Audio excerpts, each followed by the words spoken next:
What's up guys, welcome back to Golf Simulator Videos. We're back with a very exciting video for so many GSV subscribers because today Garmin released an update 4.3 that makes the Garmin R10 launch monitor compatible with the Titleist RCT ball. I have these balls in my possession. We're going to do some testing today. What does that mean? Well, RCT, as you can see right here on the ball, all right, that's identified, are special balls made by Titleist that actually have little metal strips inside of them that are created for radar launch monitors to better increase spin. Obviously in an indoor environment, because you wouldn't be firing these off on a range and letting them go. They're actually very expensive.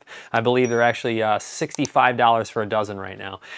But there are a lot of Garmin users that would like to see some more accurate spin measurements, and that's what we're here to test today. We're going to take the Garmin R10, we're going to put it up against the Unicore IXO, well-respected overhead dual high-speed camera infrared launch monitor that has been proven to have very accurate spin readings. So we're going to see how those go. We're going to hit wedge, iron, driver, check it all out. But I do want to, really share some information that I think is very important for so many people. There's a lot of confusion out there.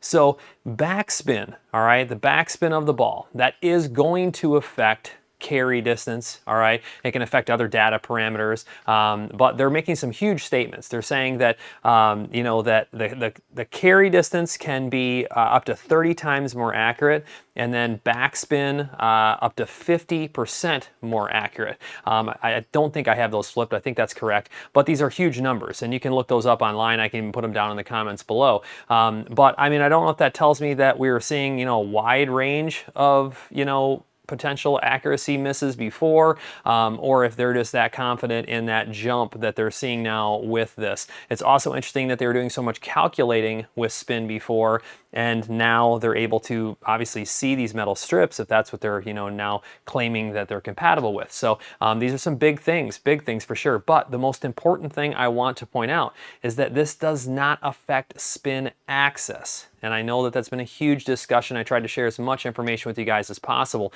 You have to keep in mind spin access is a very important data parameter, especially for a unit that doesn't actually measure spin access, because if it doesn't know it hit on the toe or the heel of a driver and there's big gear effect, that could cause things even as much as opposite curvature of the ball. All right, and that's mainly on mishits, but just understand that those things they can't be accounted for because the device would not know that impact, and it's not measuring the spin access. Even the TrackMan unit that is certified for the Titleist RCT balls that we verified with TrackMan, all right, the engineers have stated that the RCT ball is only for backspin, not spin access. So something to share. I know there was some early confusion I already saw in comments out there, so I wanted to share that with you guys. But we're updated to 4.3, we're calibrated, we're 7 feet behind the ball, level, everything aligned, everything you can think of. So it should be a really good test today. Let's go ahead and get started. I have a 58-degree wedge. I did a couple test shots, and I think I should start off with a couple short chips, because the 4.3 update not only made RCT balls compatible, it also made, there was a little bug to do with sleeping in between shots. That's gone now. And then also short chipping was improved. So I would assume that had to do a little bit with RCT. So let's go ahead and just do a couple short chips. I'm using the Awesome Golf software, which I think everybody has shared with me that they're the most impressed with as far as data parameters and everything. So that's why I wanted to use Awesome Golf. So carry of 10 yards, carry of 10 yards, 2600 spin versus 2700 spin. That's really good for a little short chip. All right, and that was a short chip, a little 10-yard chip. All right, so let's go ahead and hit one maybe a little bit further. I'll try to not launch this one in the air, and the next one we will.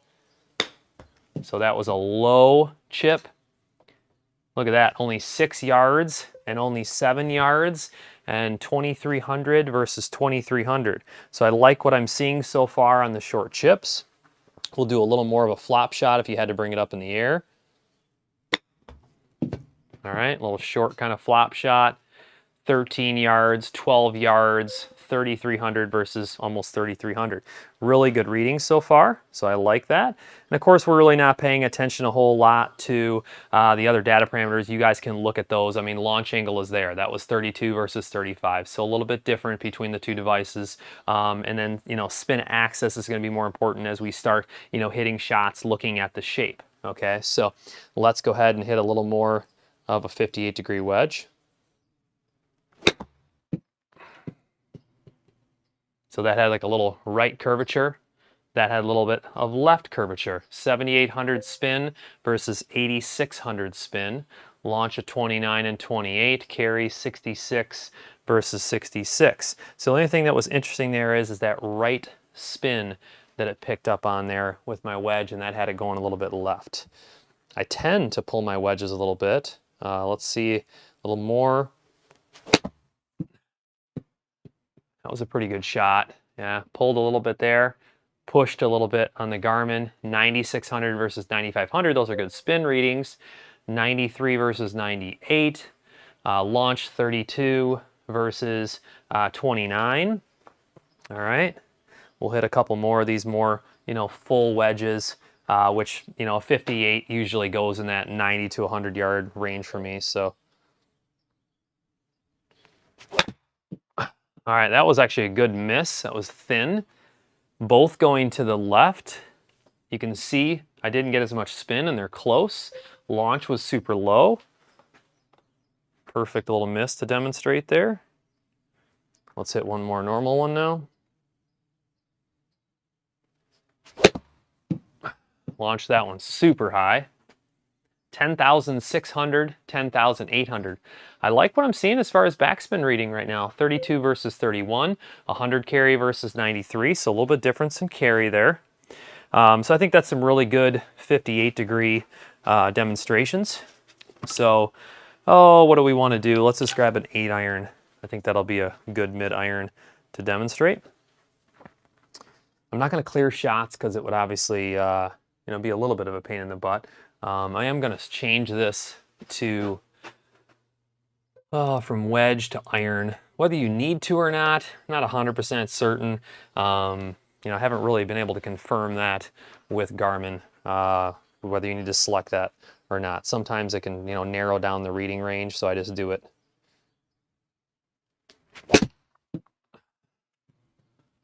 I was going to say, I didn't really have that pushing that far, and of course, IXO has it a little bit to the left.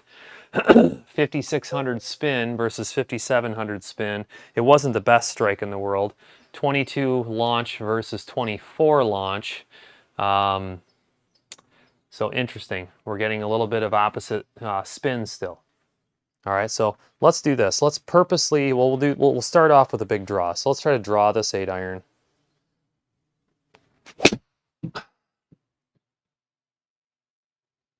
So big draw on IXO. I am getting a push on the Garmin R10. All right, spin, similar. Carry, a little bit longer on the Garmin unit. Okay. I don't have stickers on these clubs, so don't pay attention to the path or face of Unicore. I mean, obviously, this is ball data. That's really all that's important here. Try to fade this ball.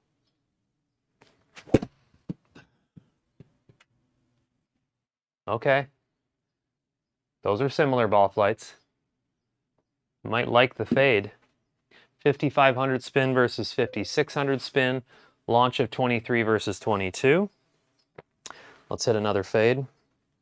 Maybe we'll hit one more draw too.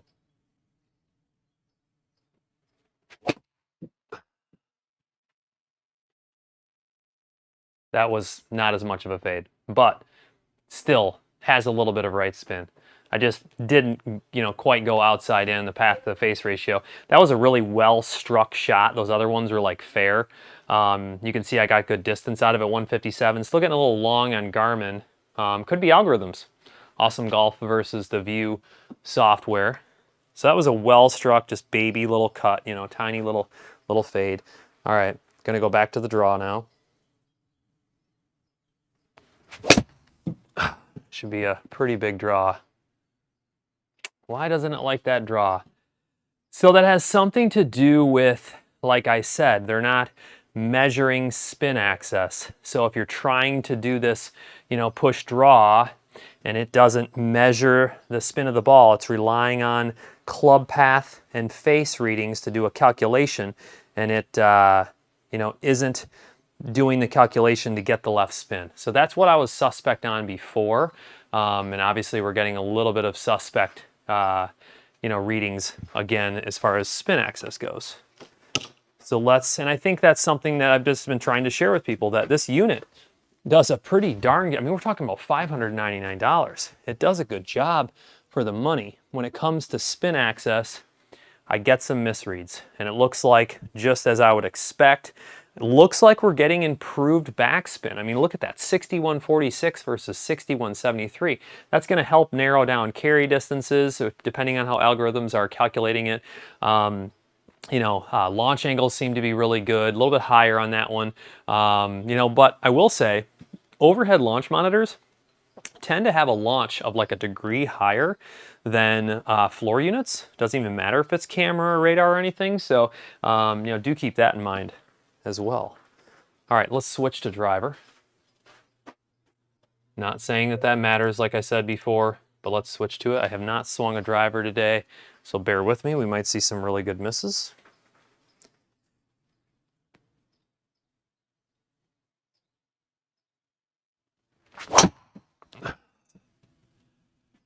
Wasn't terrible, but wasn't great. Both going to the right. All right, I like seeing that. It's good stuff.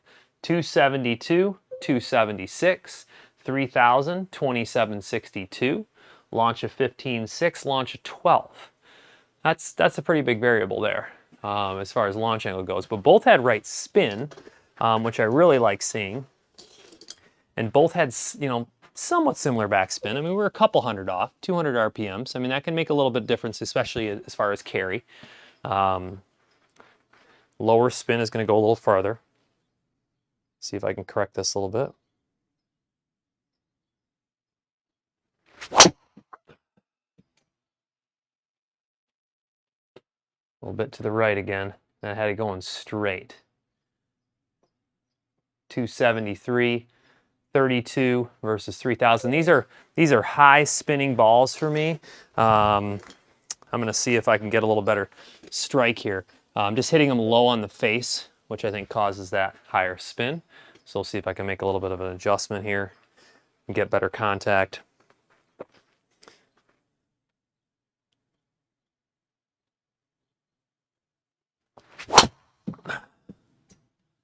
Holy push. I got my lower spin, but that ball was pushed way out there. But that was 162 ball speed, 160 ball speed, with lower spin, with pretty high carry. Big carry showing on the IXO. And it could be because of that low spin, it gave it a little bit of a boost there. Because honestly, that's farther than that ball should carry at 162. All right, get this corrected. Actually hit a little bit of a draw here.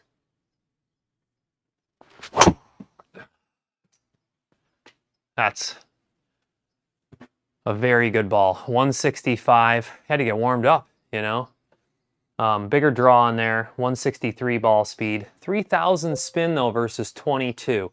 So that's probably our first big miss, because that ball was struck really well and I know my spin numbers on my driver. So that's a little, and that carry distance is more in line. The 290 range with low spin, 165, or that's like 166 to 170 ball speed.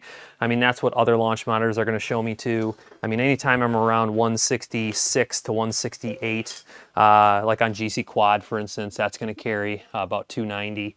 So, but I didn't have it curving that far left, and I didn't have that highest spin. So little variables there. Little variables. Let's see if we can hit one more like that.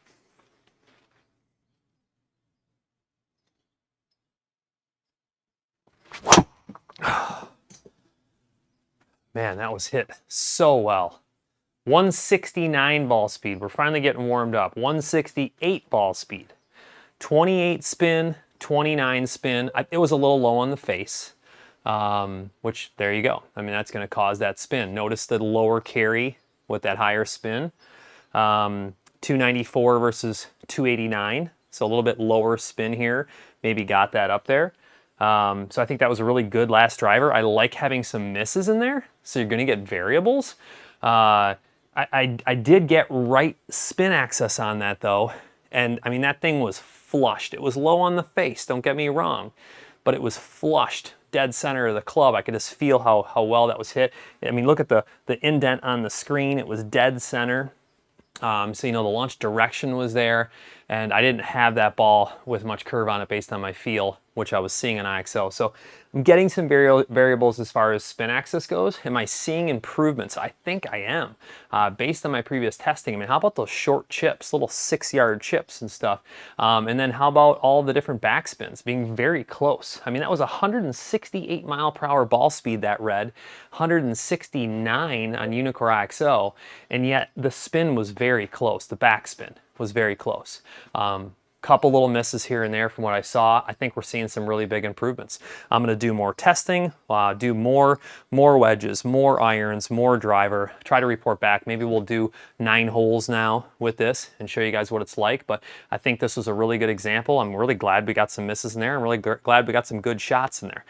As always, if you guys are looking to purchase Garmin R10 or any golf simulator hardware software, make sure you shoot me an email. I appreciate you watching as always. This was kind of a first look video at the Garmin R10 with the new Titleist RCT golf ball. All right, this was, I mean, I literally updated 5 minutes ago, pressed record, hit some shots. So it's your first look at it in a controlled environment. I always make sure everything is set up very properly. You know, make sure everything is the best it can be for the, you know, units that are set up and being compared. So let me know what you think in the comments below. I appreciate you guys watching as always. Stay tuned. There'll be a lot more coming soon.